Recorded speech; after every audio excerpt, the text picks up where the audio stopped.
Hello and welcome everyone, Nicholas from Bicycle here, and a couple weeks ago I took part in my very first gravel race, and let's just say gravel riding is different gravy. It was a challenging event that tested my endurance, navigation skills and mental toughness. And as much as I'd love to say I conquered it all, I didn't quite make it to the finish line, which is quite a bummer considering I'm extremely competitive, but that's okay. This race taught me some invaluable lessons that I want to share with you. Let's get to it. Right from the beginning, I realized the importance of pacing. I consistently tried to keep up with the groups ahead of me and was pushing way harder than I should have been. I think one tip would definitely be, don't try to keep up with other people. Pushing too hard too soon can drain your energy extremely fast, and gravel races are all about endurance. Also, gravel races provide the possibility to experience incredible views, which I was not witnessing because I was suffering trying to keep up. So do you, go your own pace, enjoy the race and finish. Navigation is key. When it comes to gravel races, the course markings are not always as clear as in road races. In my case, there weren't any markings at all, and I might have forgotten my bike computer at home. Luckily, I still had my sport watch with me and could download the course map. But having a solid plan or a GPS device is a must. Next up, tire selection and pressure in gravel racing plays a major role, as it not only affects comfort but also traction, speed, handling and stability, etc. Before determining which tire you want to go with, you should check what kind of terrain the course will feature and the weather conditions. You can do this by either going a day or two earlier to the event and scout out the course in person, ask the event organizer or previous participants, or look at videos or photos from last year's event. In my case, it was raining, so there was plenty of muddy sections. Why does it have to start raining?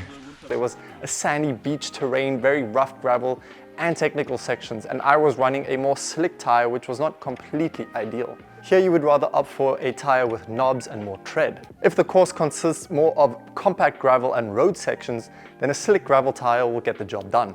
In terms of width, tires in the range of 38 to 45 millimeters are common choices. Wider tires generally offer more comfort on rougher terrain, better traction, more stability and control, especially on technical terrain, and can often support heavier loads. Narrower tires, on the other hand, tend to have lower rolling resistance on smoother, more compact surfaces, providing more speed. Lastly, tire pressure is dependent on various factors such as terrain, rider weight, tire width, etc. However, a common tire pressure will fall in the range of 25 to 35 psi. I ran 30 psi on 38mm tires, which was overall okay. However, if the terrain is rougher and you have wider tires, you can go lower, and if your tires are narrower or the terrain is more compact, you can go higher.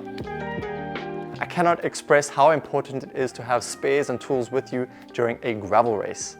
Unlike road races, gravel races may have limited or no mechanical support along the course. And from first-hand experience, let me tell you, riding on rough and tricky terrain puts a large amount of stress on your bike, which can lead to various mechanical issues. During the race, I personally saw about 7 people on the side of the course changing their inner tubes due to punctures, and I myself fell multiple times, which led to my derailleur not shifting properly, my clips coming loose, etc. Luckily, I had a multi-tool with me so I could sort some of that stuff out. But generally, you want to make sure you have a spare inner tube with you, a patch kit, a decent multi-tool, preferably with a chain tool, tire levers, mini pump or CO2 cartridge, and spare quick links. If you have disc brakes, then you can also consider throwing in a pair of brake pads.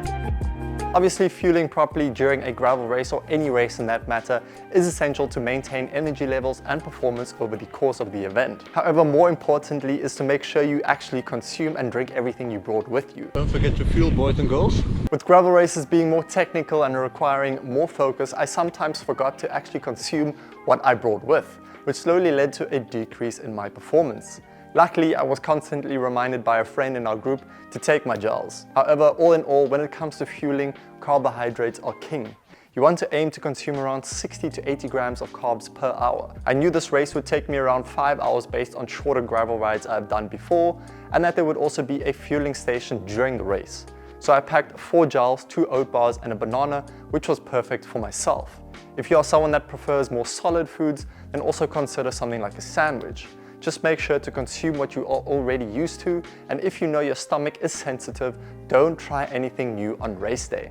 I ended up only using 3 of the gels, but it's always a good idea to pack more than you think you may need, especially on longer races. In terms of hydration, this is obviously also dependent on weather, rider weight, etc. But on a medium temperature day, aim to drink about 500 ml per hour and take small sips every 15 to 20 minutes to stay on top of hydration. Lastly, as long as it can accommodate wider tires, there is no such thing as having the wrong bike. Just make sure you use a bike you are familiar and comfortable with using. I did not do this, and instead of using my own Canyon InFlight, I decided to borrow this Specialized Diverge here just because I wanted to test the FutureShock technology. Luckily, I did not have any major issues other than not finishing the race, but it is a good idea to take a bike you know works, doesn't have any issues, fits you, and has a saddle you are comfortable on. More importantly, check for any wear and tear on the tires, brakes, and drivetrain. Then when it comes to pedals and shoes, many were running either flat or clipless pedals. Again, use whatever you are comfortable with. I was using road bike clipless pedals, which I was comfortable with using. However, in hindsight, I would have rather used either flat pedals, as I sometimes could not clip out fast enough when it came to trickier situations where I didn't have enough traction, or double-sided clipless pedals, as the road bike pedals would get completely crammed with mud or sand, which made it harder to clip in.